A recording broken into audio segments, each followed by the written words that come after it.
Friday afternoon, September 27th. Good afternoon. It's 74 degrees in Richland Center at 12:08. For WRCO News, I'm Joanne Krulotz. Senator Howard Markline announced today that the new Highway 130 Lone Rock Bridge is open to traffic. Senator Markline worked to move up this project by nearly 4 years and to secure needed funding for the $37 million project. The new bridge opened today, and local first responders were the first to cross the newly opened bridge. I am thrilled that the new Highway 130 Lone Rock Bridge is now open to traffic. Since 2020, I've been pushing the DOT to accelerate this project, and I'm pleased that we were able to accomplish this goal. The design-build process is one of the primary reasons this project was accelerated. Throughout this project, I have heard good things about the design-build program and process. The old Highway 130 Lone Rock Bridge consisted of 3 structures. 2 of the structures were originally completed 92 years ago, and the third structure was completed 82 years ago. The bridges were narrow and in desperate need of repair. The Highway 130 Lone Rock Bridge project was the first DOT project in Wisconsin to be built using the design-build process. Design-build projects overlap the design and construction phases to streamline a project, leading to faster timelines and increased efficiencies. Senator Markline led the effort to include $20 million in funding for design-build projects in the 2021-23 Wisconsin state budget to support this project. The design-build process was one of the primary reasons this project was accelerated, Markline said. Now that the bridge is open to traffic, construction work will continue to remove the 3 structures from the old bridge. All work is expected to be completed by summer 2025. Flags are at half-staff around Wisconsin today. The order from Governor Tony Evers honors U.S. Army Air Force Staff Sergeant Ralph H. Bodie, who was killed in the Second World War.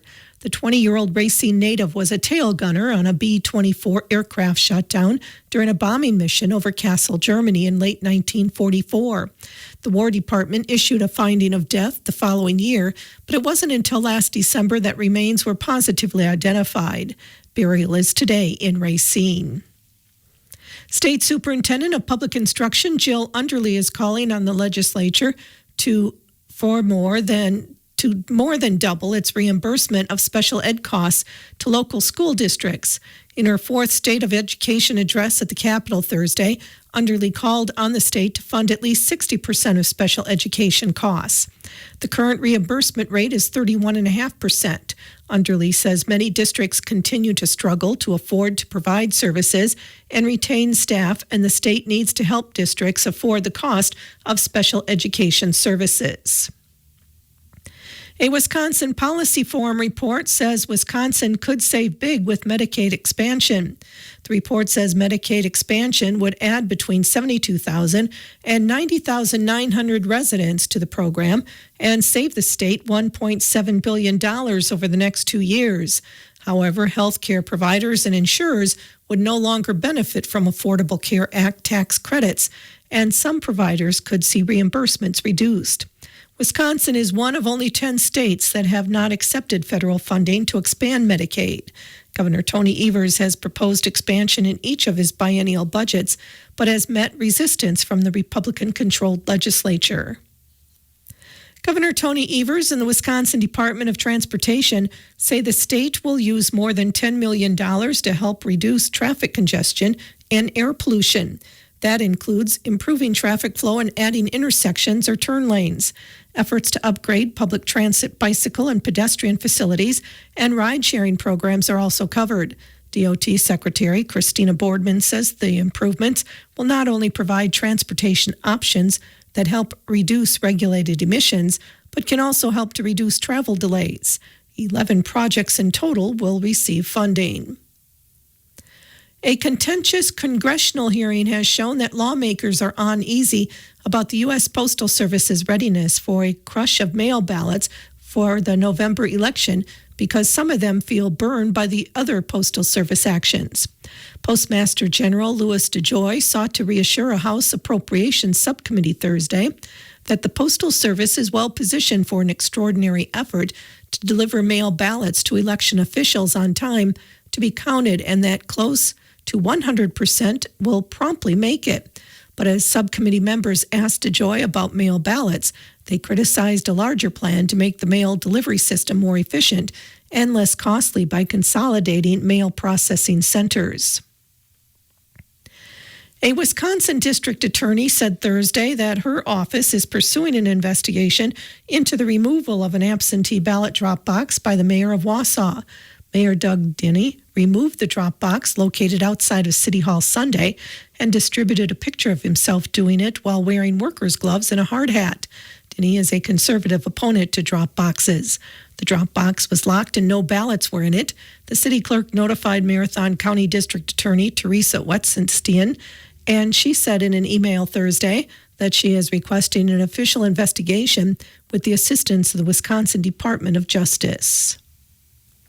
The general election is less than 40 days away, and on the ballot in November, voters in Wisconsin will have a statewide referendum question. As we break it down, the referendum would amend the state constitution from every United States citizen may vote to only United States citizens may vote. An interesting amendment because it's not clear if it actually functionally changes anything. For those interested in looking at a sample ballot before the election, head to My Vote for more information. New research from UW-Madison shows that children who live in areas that were once redlined have a higher risk of asthma today. Redlining was the discriminatory practice of giving specific areas low grades for home loans, usually because more people of color and immigrants lived there. It was widely used until it was banned in 1968. A new study from UW-Madison shows that children who grew up in areas that were once redlined had a 3% increased chance of developing asthma. Researchers say that's at least partly because of lower air quality and housing issues like mold and pests. Unemployment in Wisconsin is 2.5%. The State Department of Workforce Development says that's down from 3.3% in July. Joblessness went down in all 12 major population centers since August, as well as since last year. Wisconsin businesses say healthcare costs are a burden. Wisconsin Manufacturers and Commerce's new survey shows 85% of Wisconsin businesses reported healthcare costs going up 10% or more.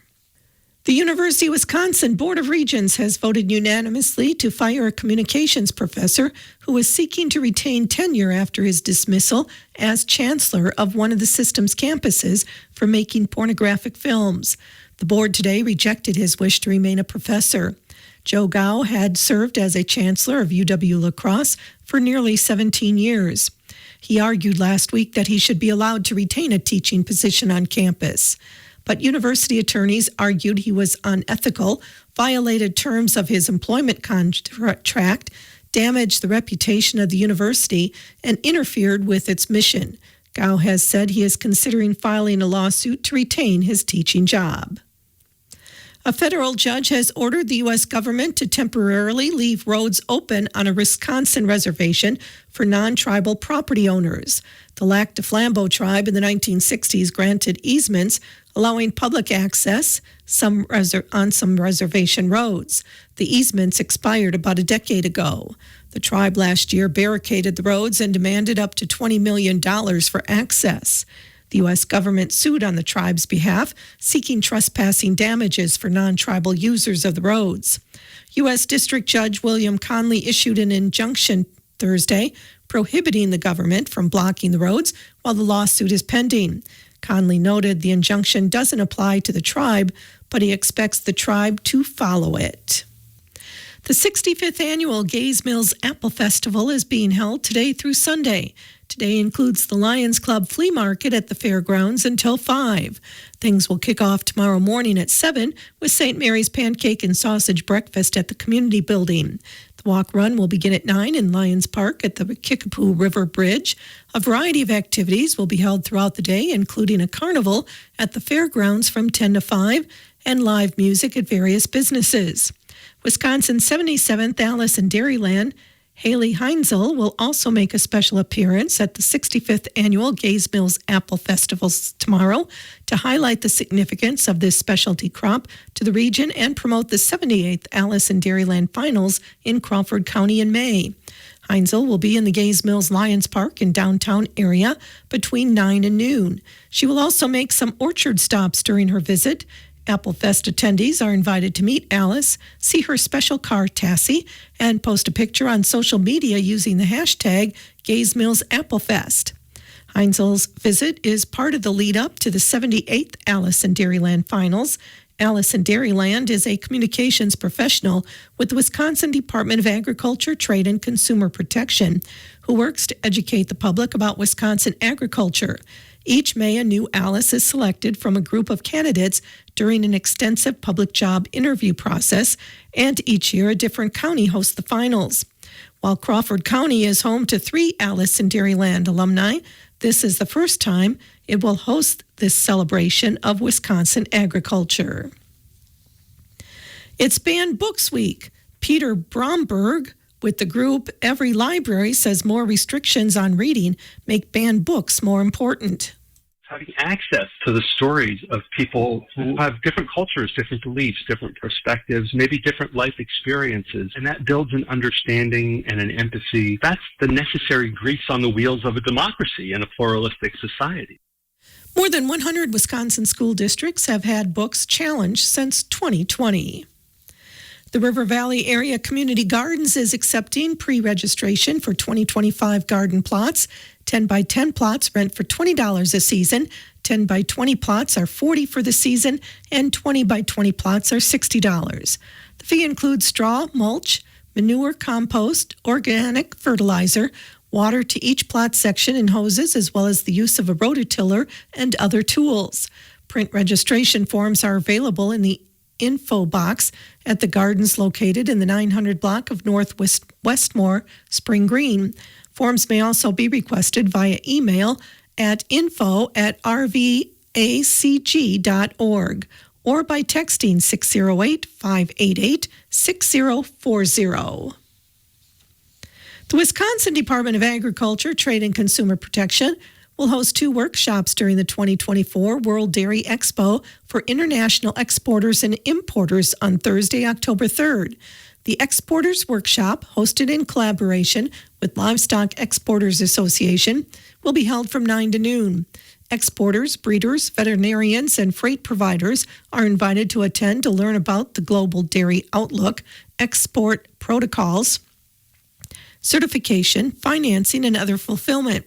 This event will feature experts from the University of Wisconsin-Madison, LEA, U.S. Department of Agriculture, Animal and Plant Health Inspection Service, and the Export-Import Bank of the U.S. Registration is required by Sunday, September 29th at forms.office.com/G/WS9NZDCJTW. For more information, contact Jennifer Liu at 608-347-1852. The International Producer Symposium, hosted in collaboration with the Global Dairy Outreach and Global Cow, is directed toward global dairy producers and will take place from 1 to 4. This session will focus on dairy business profitability and feature 2 expert guest speakers. First, Paul Frick, University of Wisconsin-Madison, professor and extension specialist in dairy cattle reproduction, will present Building a Foundational Repro Program. Second, attendees will learn from Pamela Rugg, professor of large animal clinical sciences at Michigan State University, about gaining a competitive edge in milk quality. Registration is also required by September 29th at forms.office.com/G/YYYTQXY4BP. For more information, contact Shirley Aceto at 608-419-4643. Both events will be held in the Mendota Room 4 at the Alliant Energy Center at the World Dairy Expo grounds. The cost of attending is included with admission to the World Dairy Expo facilities.